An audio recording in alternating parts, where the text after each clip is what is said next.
पूरी तरीके से भी संतुष्ट नहीं हम पुलिस की तरफ से।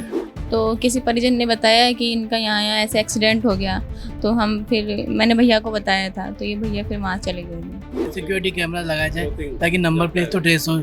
स्पीड में वाहन जाएगा तो नंबर ट्रेस कैसे होगा फिर? तो कैमरे अच्छे लगाने थोड़े। और पुलिस को हमने जो सीसीटीवी दिया ना, हम नहीं दिया, खुद की तरफ से निकाल कर। एम्बुलेंस को कॉल किया तो 45 मिनट लेट आई। एम्बुलेंस ड्राइवर ने एसएमएस हॉस्पिटल ले जाने के लिए मना कर दिया कि बोला एसएमएस हॉस्पिटल नहीं जाएंगे हम। एम्बुलेंस ड्राइवर की इतनी लापरवाही महसूस हुई हमारे को, हद से ज़्यादा। इसमें सरकार भी इन्वॉल्व है। इसकी इस तरह से अभी तक तो कोई कार्रवाई नहीं हुई है। इसको ट्रेस आउट करने की एक्यूज पर्सन को अज्ञात वाहन के खिलाफ रिपोर्ट मत दर्ज कराइए। आप क्या है कि ट्रेस आउट होना तो मैं ये काम आपका है। कई एक्सीडेंट हो चुके हैं पहले से, फिर भी सीसीटीवी नहीं लगाया गया वहाँ, ना स्टार्टिंग में ना एंडिंग में पुलिया के। पुलिस क्या करे, प्रशासन ही ढीला पड़ा राजस्थान का। 2 सहेलियां, 2 माँ और थम गया वो पूरा परिवार, जिसको संजोते संजोते उन्होंने अपने 50 साल दे दिए।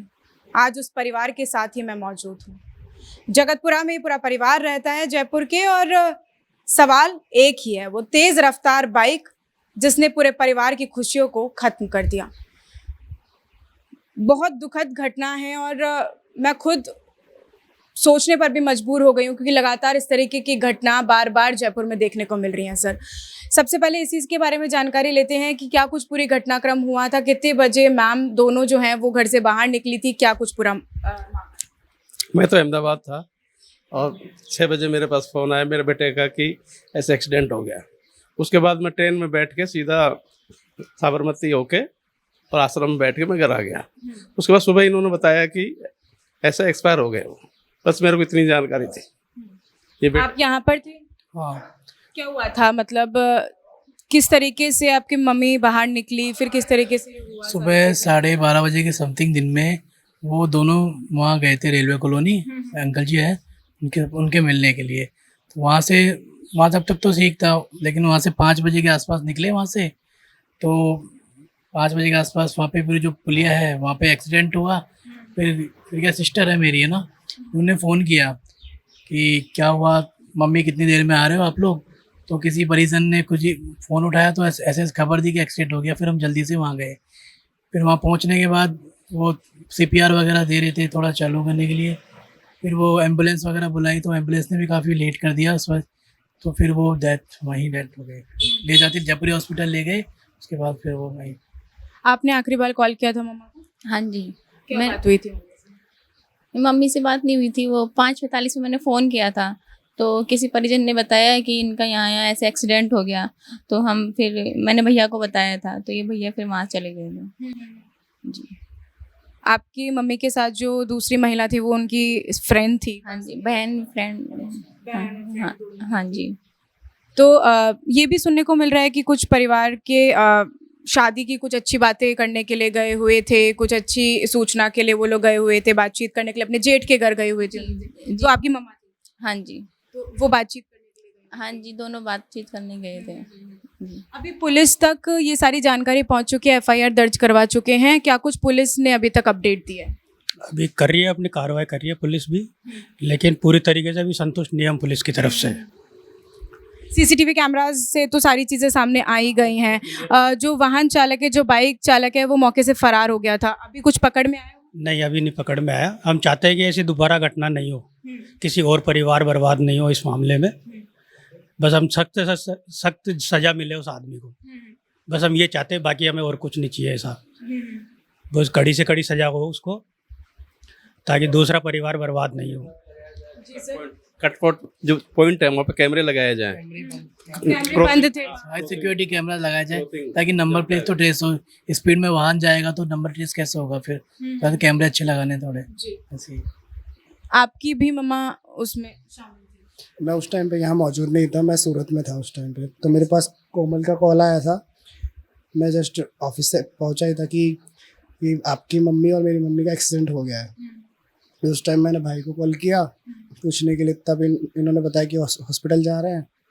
फिर मैं इमीडिएट वहाँ से फिर निकला, मैं सूरत से जो भी मुझे व्हीकल मिला उससे मैं निकला। फिर क्या लग रहा है कि प्रशासन की भी इसमें लापरवाही है, क्योंकि वहाँ पर ना CCTV कैमराज हैं, ना वहाँ पर रेड लाइट की सुविधाएं प्रॉपर तरीके से लगाई गई हैं, ना वहाँ पर कोई और सुविधाएं? क्या लगता है कि प्रशासन की कमी थी इस पूरे मामले में? मैम उस रोड पे स्पीड ब्रेकर भी बहुत कम है, कम क्या है ही नहीं ब्रेकर। और पुलिस को हमने जो सीसीटीवी दिया ना, हम नहीं दिया खुद की तरफ से निकाल कर। खुद ने उतना जहमत भी नहीं उठाया कि वो खुद निकाल लें। उन्होंने हमसे ऐसे कहा कि अज्ञात वाहन के नाम लिखवा दीजिए रिपोर्ट। मैं एक बात और बताना चाहता हूँ आपको। एक ये 108 है ना एम्बुलेंस, इसने भी काफ़ी परेशान किया हमने हमारे को। क्या परेशान? 108 एम्बुलेंस को कॉल किया तो 45 मिनट लेट आई, और आने के बाद ड्राइवर ने ये कहा कि हमारे को, मैं एक ही पेशेंट को हॉस्पिटल ले जाऊंगा, दोनों को नहीं ले आपके पास कुछ अपने नंबर लिए, कुछ उनका नोट डाउन किया था कि क्या कुछ नंबर प्लेट है, कहाँ से आई है, कुछ ऐसा? के जो हम तो जो हमारे जो इंजर्ड व्यक्ति थे ना, उन्हीं की देखभाल में लग रहे थे।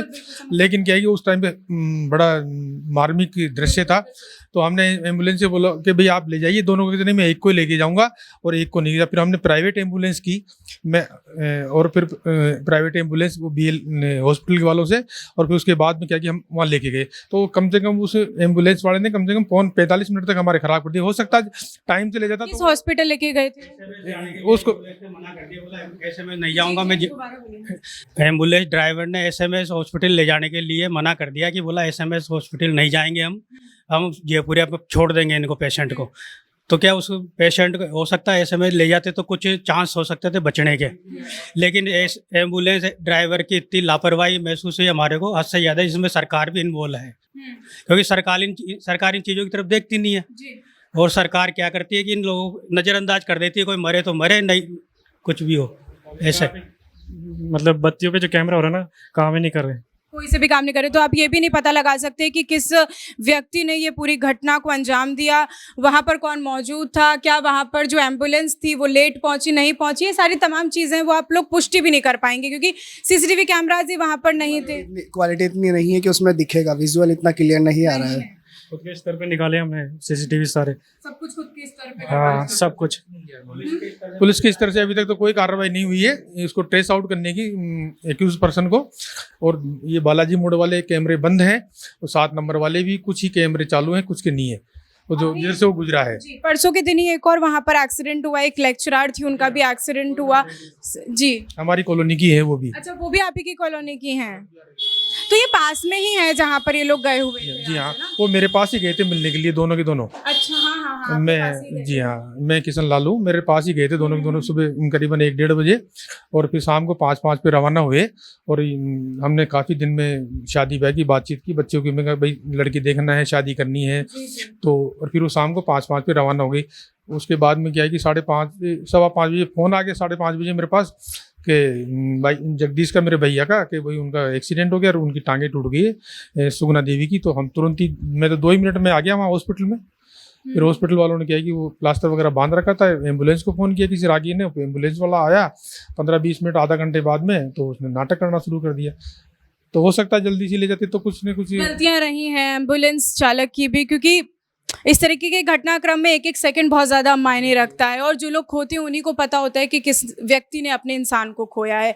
और उन लोगों के लिए, उन राहगीरों के लिए शायद वो मतलब की चीज़ भी नहीं होगी, वो एक खबर के तौर पर होगी कि लोग गए आए, लेकिन जिस परिवार के लोग चले जाते हैं सिर्फ उन्हीं को ही पता होता है कि किस तरीके की घटना होती है। अभी पुलिस किस तरीके से कार्रवाई कर रही है? पुलिस कुछ देख रही है, कुछ नहीं देख रही है? किस तरीके से कार्रवाई पुलिस के द्वारा की जा रही है? धीरे कर रही है पुलिस का, बहुत स्लो कर रही है। हाँ, क्योंकि काफी, कितने दिन हो गए हैं इस पूरी घटनाक्रम को? 14 मई को हुआ था, और अभी 20 तारीख हो गई है। 6 दिन के अंदर पुलिस ये भी नहीं पता लगा पाई है कि किस व्यक्ति ने एक्सीडेंट किया। जी रिपोर्ट लिखाने गए ना उस दिन, तो उन्होंने कहा आज मत लिखाओ रिपोर्ट। क्यों? उन्होंने कहा कि अज्ञात वाहन के खिलाफ रिपोर्ट मत दर्ज कराइए, आप क्या है कि ट्रेस आउट होना। तो मैं कहा ये काम आपका है, तो आप ट्रेस करेंगे? बिल्कुल, भाई हम ट्रेस कर लेंगे तो फिर ये पुलिस थाने वगैरह को क्या काम रहेगा, मैंने कहा। उसके बावजूद भी सारा प्रयास CCTV फुटेज लाना देना, उनसे बातचीत करना, सारे हमारे स्तर से कार्रवाई कर रहे हैं। बस केवल कल वो एक थाने के कांस्टेबल गए हुए थे, रमेश जी, उन्होंने भी बड़ा आनाकानी की। उसके बाद बड़ी मुश्किल से गए वो हमारे साथ, हम बिठा के ले गए वहाँ जहाँ पे लोकेशन पे, वहाँ कमिश्नरेट ऑफिस में। अच्छा, वहाँ गए तो वहाँ भी फिर वो लेके आए और हमको घुसने नहीं दिया वहाँ पे। हो सकता है शायद हम पहचान लेते उस व्यक्ति को, हमने वो कर लेते, लेकिन वो अंदर तो हमें घुसने दिया, और वो पुलिस वालों ने हमें पेन ड्राइव में डाल के दे दिया उसमें। रामनगरिया थाना लगता है यहाँ? रामनगरिया थाना लगता है। और वहाँ के SHO या फिर वहाँ के किसी भी पुलिसकर्मी ने कुछ कार्रवाई को नहीं, वो सुरेंद्र सिंह जी है इनके इन्वेस्टिगेशन ऑफिसर, वो थोड़ा सा अच्छे लगे मेरे को। वो उनकी तरफ से हाँ, वो थोड़ा इसमें इंटरेस्ट ले रहे हैं और कार्रवाई को अंजाम दे रहे हैं वो। लेकिन जो होनी चाहिए ना कार्रवाई तुरंत, वो थोड़ा सा हो नहीं पा रहा, हमें संतुष्ट नहीं है इस मामले से। उससे पहले कई एक्सीडेंट हो चुके हैं पहले से, फिर भी सीसीटीवी नहीं लगाया गया वहाँ, ना स्टार्टिंग में ना एंडिंग में पुलिया के। तो प्रशासन बिल्कुल भी उस चीज़ को लेकर अलर्ट नहीं है, ना ही उस चीज़ को लेकर इतना सोच रही है कि इस तरीके की घटना पहले भी हुई है। अभी हाल फिलहाल में आपने बताया आपकी कॉलोनी की भी एक और महिला के साथ ऐसा हो गया। बार बार इस तरह की घटना होती रहेंगी, लेकिन पुलिस रोज ही होता है एक्सीडेंट, उस जगह पे रोज ही एक्सीडेंट होता है। स्पीड ब्रेकर नहीं है वहाँ पे। बिल्कुल भी नहीं है स्पीड ब्रेकर वहाँ पर, और क्रॉसिंग है वहाँ पर, तो उसका भी कुछ ही नहीं कर रही पुलिस। भाई इस क्रॉसिंग को सही संतुलन से बनाया जाए, लेकिन कोई कार्रवाई नहीं करती पुलिस। पुलिस क्या करे, प्रशासन ही ढीला पड़ा राजस्थान का। प्रशासन पता नहीं किस तरफ घूमता रहता है, पूरे राजस्थान में प्रचार करता रहता है, ये करो वो करो, लेकिन कुछ होता नहीं है, दिखावा ज़्यादा करती है सरकार। क्या कह रहे हैं मतलब? जो स्पीड ब्रेकर और वो जेब्रा क्रॉसिंग वगैरह जहाँ क्रॉसिंग होता है ना, वो तो एक प्रॉपर तरीके से होना चाहिए वो तो, बिल्कुल बिल्कुल। ताकि लोगों को सतर्क रहे कि भाई जेब्रा क्रॉसिंग से करना है, बैरियर होना चाहिए। ये तमाम ऐसी सुविधाएं थोड़ी उपलब्ध होनी चाहिए, तो थोड़ी दुर्घटनाएं कम हो सकती है इससे। जहाँ चीज़ें होनी चाहिए थी, जेब्रा क्रॉसिंग होनी चाहिए थी, लाइट होनी चाहिए थी, सीसीटीवी कैमराज प्रॉपर तरीके से इंस्टॉल होने चाहिए थे, वो सब तमाम जो चीज़ें हैं वो थी ही नहीं। तो ये लापरवाही प्रशासन की, और प्रशासन को सोचना चाहिए गंभीर रूप से, क्योंकि इस पूरे लेन में बार बार ऐसी जो परेशानियां हैं, ऐसी जो दुर्घटनाएं हैं वो देखने को मिल रही है। आखिर कब जागेगा प्रशासन? क्या और लोगों की मृत्यु होने के बाद सरकार को, प्रशासन को होश आएगा कि अब बदलना चाहिए, अब चीज़ों में बदलाव करना चाहिए, अब ठीक करनी चाहिए चीज़ें? ये सवाल हम प्रशासन के ऊपर छोड़ते हैं और आप लोगों पर भी छोड़ते हैं कि इस तरीके की गतिविधि अगर आगे होती है तो किस तरीके से आम लोग अब पुलिस प्रशासन को चेतावनी देते हुए नजर आएंगे। मैं आपके साथ प्रिया बंसल और आप देख रहे हैं अपडेट इंडिया। नमस्कार।